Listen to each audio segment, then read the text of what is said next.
मिटाने के लिए भी तैयार है।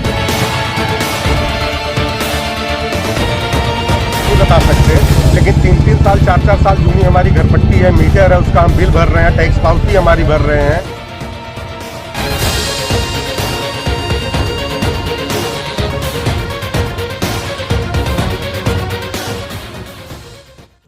पालघर जिले का वसई विरार इलाका, जहां पर 25 से 30 लाख लोगों की लोक संख्या रहती है, आबादी रहती है। आज एक वहां का एक बड़ा प्रकरण आपके सामने लेकर आ रहा हूं। आपको बता दूं कि ये विरार फाटा आता है जो हाईवे से स्टेशन को जोड़ता है, विरार स्टेशन को। वहां पे एक एरिया है कनेर फाटा। कनेर फाटा पे आज लगभग 150 के आसपास रूम तोड़े गए हैं। ये रूम वो रूम है जहां पे गरीब रहते हैं।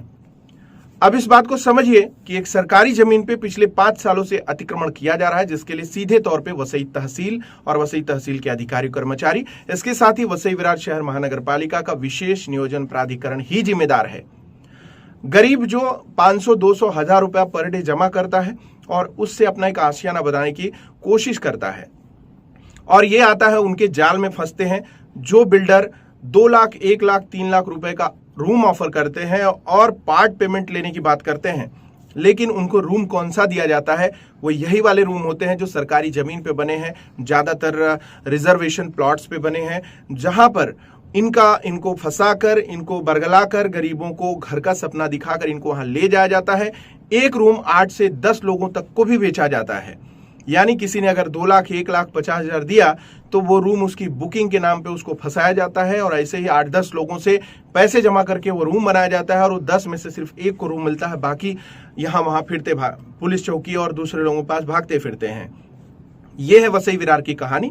तो आज की बात करें तो वसई विरार शहर महानगर पालिका क्षेत्र में विरार फाटे पर कनेर फाटा, जहां पर सरकारी जमीन पे 1200-1300 रूम बने हैं, वहां पे आज वसई विरार महानगर पालिका का विशेष नियोजन प्राधिकरण का दस्ता, तमाम पुलिसकर्मी, पुलिस कर्मचारी बंदोबस्त के लिए वहां पे थे। और इसके अलावा वसई तहसील की जो तहसीलदार हैं उज्ज्वला भगत और उनके सर्कल, तलाठी और उनके सबऑर्डिनेट जो भी हैं, उनको लेकर एक बड़ी कार्रवाई को अंजाम दिया गया है। इसमें आज 150 लोग बेघर हुए हैं और कल भी ये कार्रवाई जारी रहेगी, तो इतने ही कल भी बेघर हो सकते हैं। सबसे बड़ा मार्मिक पहलू इस पूरे घटनाक्रम का ये है कि एक बंदा, एक गरीब जो अपना घर का आशियाना ढूंढ रहा था, ऐसे लोगों को ऐसी जगह पर ले जाकर बसाने वाले वो बिल्डर, जिनको जो बिल्डर कहे जाते हैं, जो चंद पैसे जमा करके दूसरों से और फ्रॉडगिरी करके इस तरीके के ऐसी जगहों पर बिल्डर बन जाते हैं, ऐसे बिल्डरों पर कोई कार्रवाई नहीं होती है। हम आपको सुनाते हैं कि वसई तहसील की जो तहसीलदार हैं उज्ज्वला भगत, इस सवाल पर उन्होंने क्या कुछ जवाब दिया है। कारवाई नागरिकांचं मोठं नुकसान होतंय, त्यामुळे ही विकसित करणाऱ्या बिल्डरांवरती काय कारवाई करणार आहे? त्यांनी कंप्लेंट दिली तर त्यांच्यावर कारवाई होईल। पोलिसांकडे त्यांनी कंप्लेंट द्यावी। या परिसरात भूमाफिया। तो ऐसी परिस्थितियों का कौन जिम्मेदार है? ऐसे लोगों पर जो बेघर किया जा रहा है, ऐसे लोगों के साथ न शासन है, न प्रशासन है, न नेता है, न मंत्री है, न विधायक है। ताज्जुब होगा आपको जानकर कि जब ऐसे रूम बनते हैं तो बहुत सारे लोग यहां से पैसे जमा करते हैं। ऐसी जो मशीनरी है वसई विरार में, ऐसी मशीनरी की कार्यशैली जो है हमेशा हाशिए पर रहती है। आज जो कार्रवाई हुई है बेशक एक अमानवीय कार्रवाई है और ऐसी कार्रवाई नहीं होनी चाहिए, लेकिन उसी के साथ ये भी देखा जाना चाहिए कि आने वाले कल में सरकारी जो जमीनों पर अतिक्रमण हो रहा है उसके लिए वसई तहसीलदार और महानगर पालिका प्रशासन ही जिम्मेदार है। ऐसे लोगों पर कार्रवाई कौन करेगा? सबसे बड़ी बात यह है कि जब पत्रकार ने सेम यही सवाल तहसीलदार उज्ज्वला भगत से पूछा तो उन्होंने क्या कुछ जवाब दिया है, आइए देखते हैं।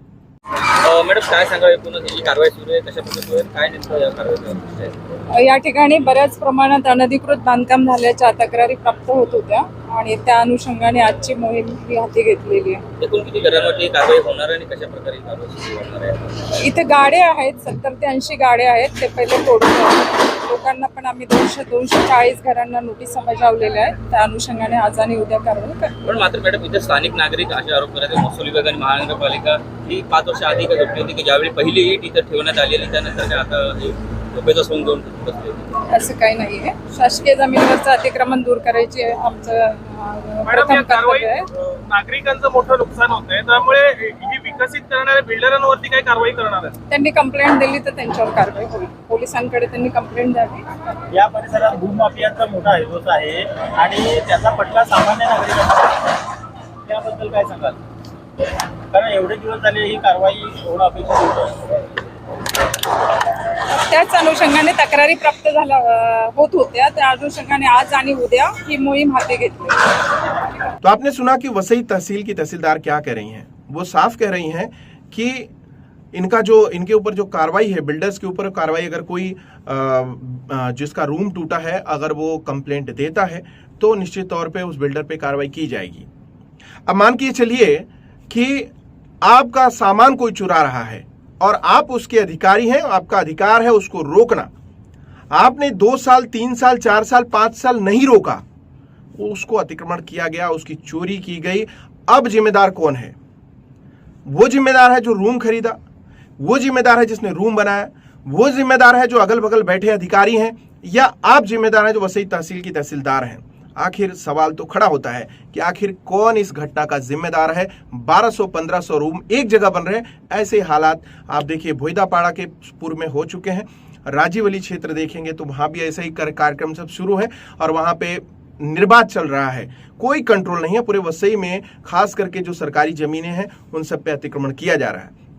तो अब यहाँ पे सवाल वसई तहसीलदार जी ने जो कहा है, आप उज्ज्वला भगत ने, आप देखिए उन्होंने स्पष्ट कहा कि अगर ऐसे बिल्डरों पे कोई शिकायत देता है तो उन पे कार्रवाई होगी। तो मैडम आप क्यों नहीं कार्रवाई करती? आपको तो पूरा अधिकार दिया है शासन ने।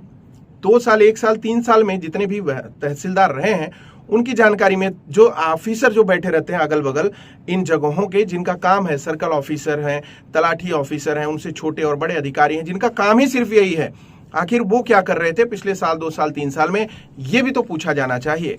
और इसके साथ ही उन लोगों पे एफआईआर होनी चाहिए जो अतिक्रमण कर रहे हैं और ऐसे लोगों की फसवणुक कर रहे हैं, ऐसे लोगों के साथ चालबाजी कर रहे हैं, धोखेबाजी कर रहे हैं। तो ये पूरा प्रकरण जो है वसई का आज बेहद ही मार्मिक है और ये आपके ऊपर निर्भर करता है कि आपकी क्या राय है। इस बारे में कमेंट करके जरूर बताइए। और इस बारे में हमने पुलिस प्रशासन और इसके जो महानगर पालिका प्रशासन है और लोगों से भी बात की है, तो सुनिए उनका क्या कुछ कहना है।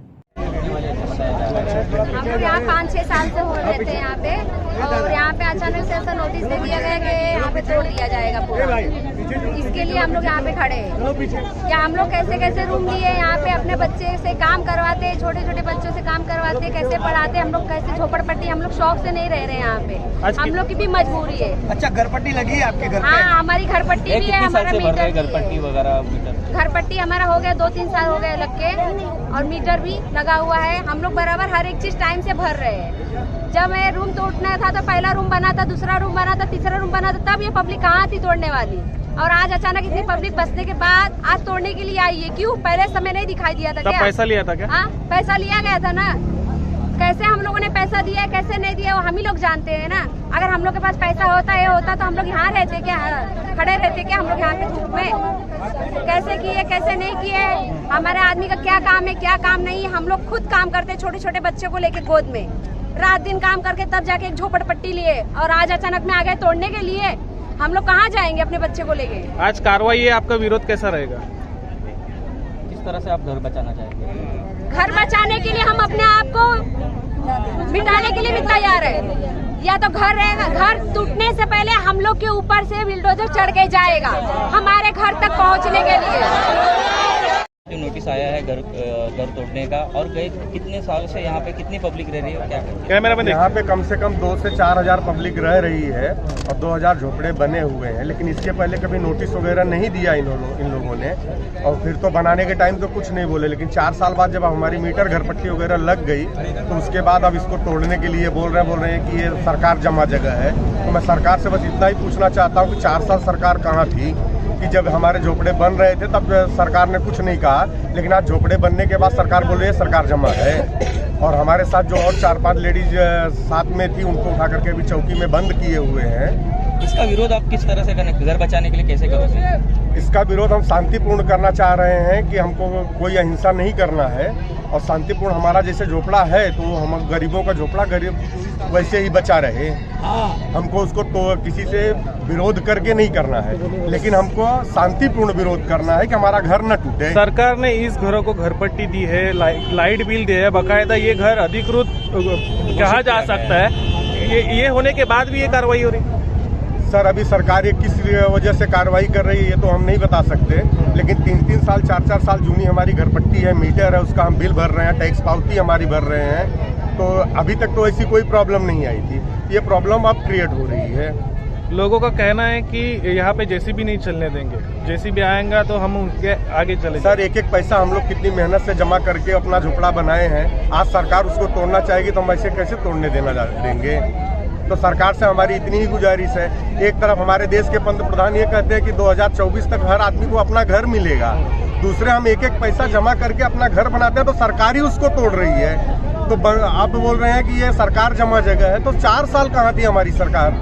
फॉरेस्ट और महसूल के जगह पे हाईवे पे बड़े बड़े गाले विकसित हो रहे हैं, उन पे ध्यान नहीं दिया जा रहा है, लोगों के घर तक आ रहे हैं, उनकी तरफ नहीं देखा जा रहा है क्योंकि वो सब बड़े पार्टी, हम लोग एक एक पैसा जमा करके अपना झोपड़ा बनाए हैं, इसलिए हम लोगों पे दबाव बनाया जाए, उनकी कार्रवाई हमारे ऊपर दिखाई जा रही है सर।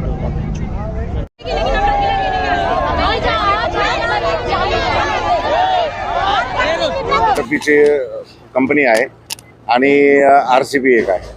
लोकांना कशा प्रकारे इथे बाहेर काढलं, सहकार्य कसं मिळत आहे, काय आहे? लोकांना आम्ही मीटिंग घेतली, आवाहन केलं त्यांना, हे अनधिकृत बांधकाम आहे की आपण याच्या पुढे तुमच्या काही तक्रारी असतील, ज्यांनी तुम्हाला भूमाफियांनी तुम्हाला हे घरं विकले, तुमची फसवणूक केली, त्यांच्या विरुद्ध आपण तक्रार द्या, आम्ही त्या तक्रारी दाखल करायला तयार आहोत।